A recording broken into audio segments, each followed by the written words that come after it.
Lesson 93 is multiplying different rational expressions. So what that means is if we have a problem that is x squared minus 25 over x squared minus 7x, and we want to multiply that by x squared plus 3x all over x squared minus 2x minus 15. This looks like it would be a really complicated problem if we went, because if you multiply two fractions together, like 2/3 times 1/2, then you simply multiply the numerators. 2 times 1 is 2, and then you multiply the denominators, and 3 times 2 is 6. So looking at this, we are going to do the same thing. We're going to multiply the numerators, and then we're going to multiply the denominators. But multiplying these two numerators right now would get pretty complicated. But we have to take a look and remember everything that we learned about factoring expressions, and that will help us. So let's start with just this x squared minus 25. Hopefully you notice that x squared minus 25 is the difference of squares. So when we factor the difference of squares, that's where we use the conjugates. So x squared, the square root of x squared is x, and the square root of 25 is 5. So if you factor the difference of squares, x squared minus 25, you get x plus 5 times x minus 5. So we simply rewrote this numerator into this form because this is going to make it much easier. Now we're going to look at this denominator. We have an x squared minus a 7x. If we look at this closely, we can see that we can factor an x out of each of these. If we factor the x out, we put it outside of the parentheses, x squared divided by x leaves us with just x, and watching our signs, we move the minus sign down, and if we divide 7x by x, we get just 7.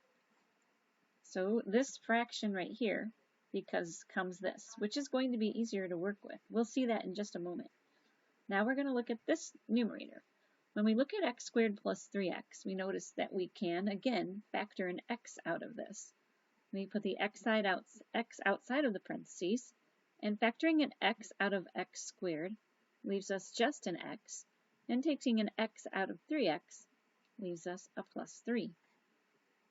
Now, last one, we're going to look at this, and we're going to factor that trinomial. Factoring that trinomial, we need to find two numbers when multiplied by each other give us negative 15, and when added to each other gives us a negative 2, because that's the coefficient of this x. Be really careful to watch these negative signs. So can you think of two numbers when multiplied by together get negative 15 and added together give us negative 2?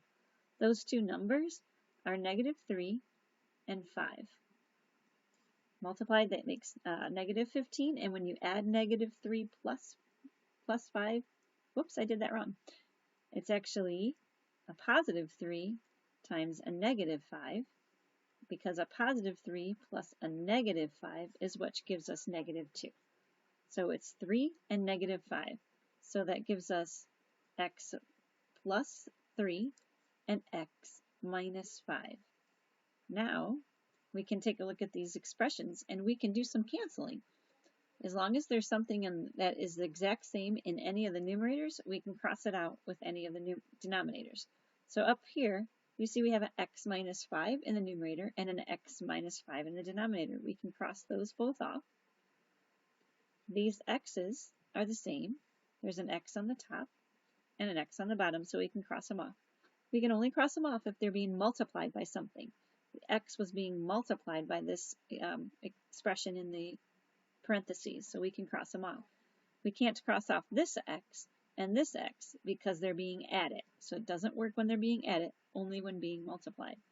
But we do have an x plus 3 on the top and an x plus 3 on the bottom, so we can cross those off. Now our problem is much easier. We multiply what's ever left in the numerator, and there's only x plus 5 in the numerator left. So the numerator becomes x plus 5, and in the denominator we only have x minus 7.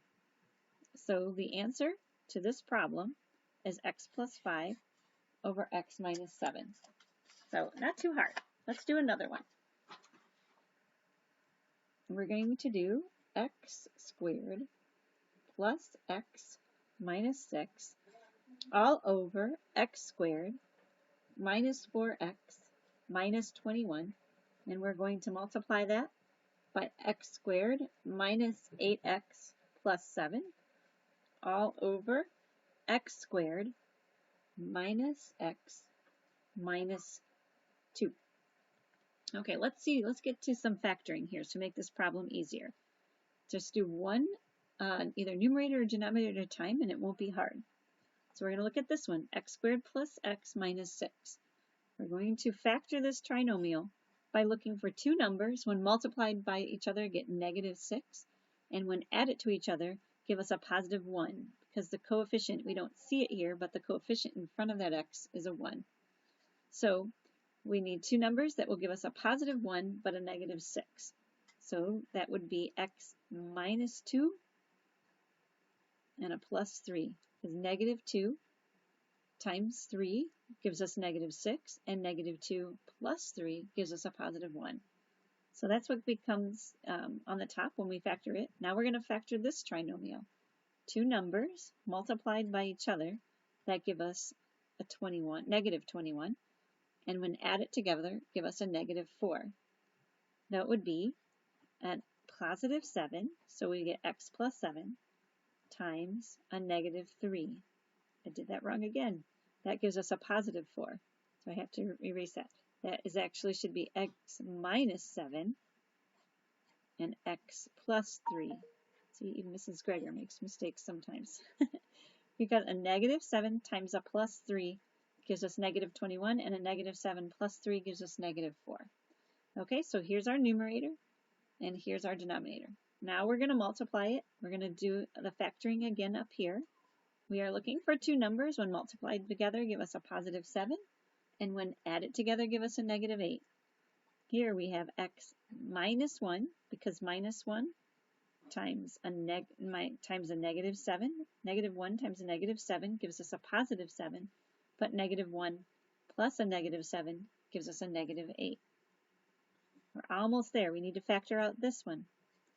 We are looking for two numbers multiplying, giving us negative 2, and when adding those two numbers give us a negative 1.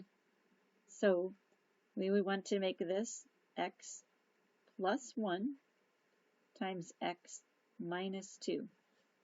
Plus 1 multiplied by negative 2 gives us a negative 2, and plus 1 minus 2 gives us a negative 1. Now that we did all of that, we can look for things that we can cancel out. We have an x minus 2 up here, and an x minus 2 here in the denominator, so those two can cross off. We have an x plus 3 right here, and an x plus 3 here in the denominator, so those two can cross off. We have an x minus 1 and an x plus 1. Those are different. We cannot cross them off, but we can cross off this x minus 7 and this x minus 7, which leaves us the only thing left on the numerator is x minus 1, and the only thing left in the denominator is x plus 1. So that's our answer, x minus 1 over x plus 1. So pretty simple. The only other thing in this chapter, this is lesson 93, is they'll sometimes write it as a division problem. And then you just have to remember that when you divide by a fraction, you multiply by its reciprocal.